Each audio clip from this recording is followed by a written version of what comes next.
On ne va pas se mentir, spécial avec Edgar Morin et Tariq Ramadan. Merci à tous les deux d'être là. Je rappelle le titre de votre livre, écrit à 4 mains, au péril des idées, enfin à 4 mains, à 6 mains plutôt, puisque c'est arbitré par Charles-Henri Dubord. Je voudrais qu'on parle des élections européennes qui approchent dans 1 mois et demi. Vous êtes européens tous les deux. Aujourd'hui, Daniel Cohn-Bendit a pris sa retraite au Parlement européen. Écoutez-le, retraite émouvante de Dany. Je suis né en 1945, le 4 avril. Imaginez que le 4 avril, j'arrive sur Terre et je commence à parler et je dis à mes parents, dans 50 ans, il n'y aura plus de frontière entre la France et l'Allemagne. Le Rhin ne sera plus une frontière, mais un fleuve commun. Mes parents auraient dit, on a un problème. Il parle trop tôt et il dit n'importe quoi. Voilà l'histoire européenne. Qu'est-ce qu'on a réussi?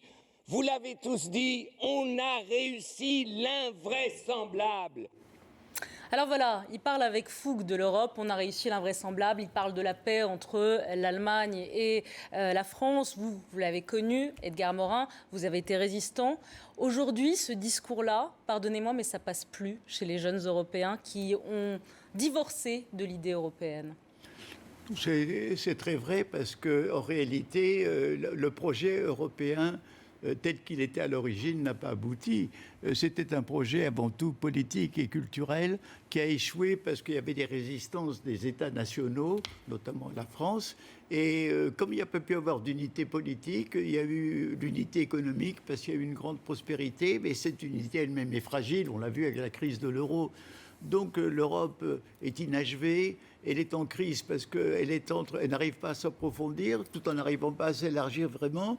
Et moi je pense que, j'ai sorti un livre avec un ami qui s'appelle sur l'Europe, disons, décomposition ou métamorphose, parce qu'il y a un processus de décomposition. Et dans ce processus de décomposition, il y a en Europe la poussée de nationalisme clos, qui veulent se séparer de l'Europe, qui veulent casser l'euro.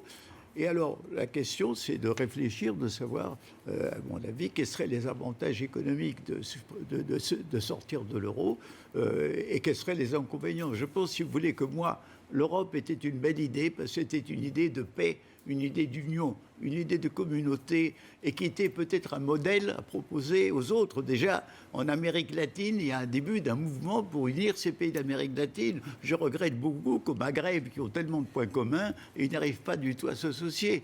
Mais donc, si vous voulez, moi je pense que l'Europe est en crise. Je souhaite que l'Europe ne peut se développer, ne peut vivre que s'il y a un sursaut et qu'elle prenne une voie nouvelle. Elle est dominée par une bureaucratie bruxelloise. Elle a fait des lois d'homogénéisation au lieu de respecter la diversité des pays européens. Il y a toute une série de choses à dépasser et je suis extrêmement inquiet, y compris pour ces élections. Tariq Ramadan, est-ce que vous êtes inquiet aussi pour ces élections? Non, est-ce que vous voyez je pense qu'il y a quelque chose qu'il faut entendre dans ce que dit Daniel Cohn-Bendit. Je pense que nous manquons de mémoire. Nous allons trop vite à des conclusions. Le projet européen, c'est aussi ça quand même. Il y a quand même des acquis qui sont extrêmement importants. Maintenant, il faut reconnaître ceci. Ce qui, au départ, devait être l'Europe des peuples et des populations est devenu l'Europe de l'économie et de la bureaucratie, malheureusement. Et le projet est en crise, ça c'est une certitude.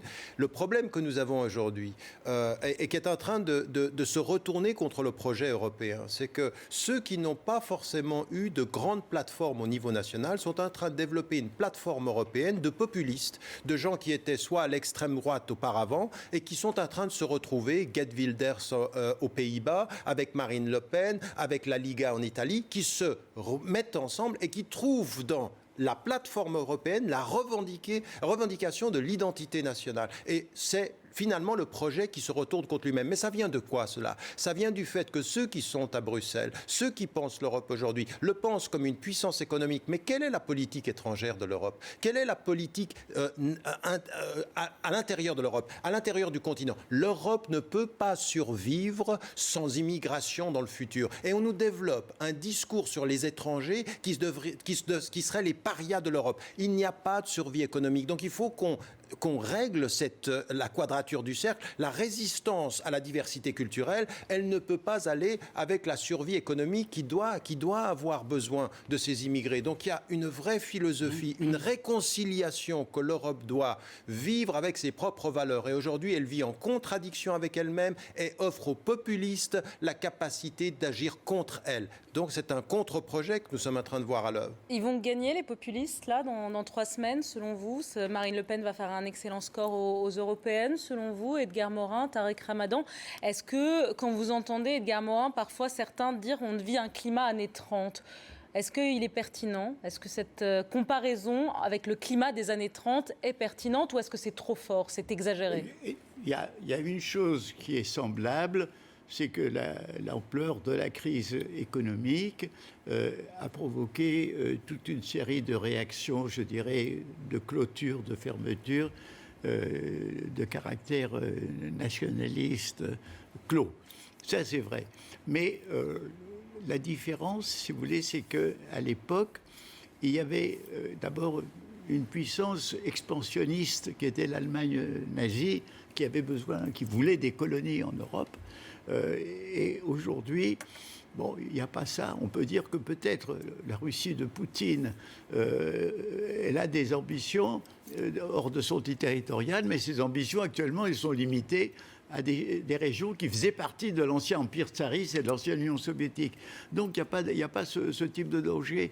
Mais il y a le danger d'une crise profonde de civilisation, d'une crise d'idées. Et dans le fond, la chose semblable, c'est qu'à l'époque, j'ai vu que les politiques, les gens allaient de façon somnambulique vers la mort, vers la guerre, sans s'en rendre compte, et qu'aujourd'hui, on ne va peut-être pas vers une guerre mondiale, mais on va de façon somnambulique vers des désastres.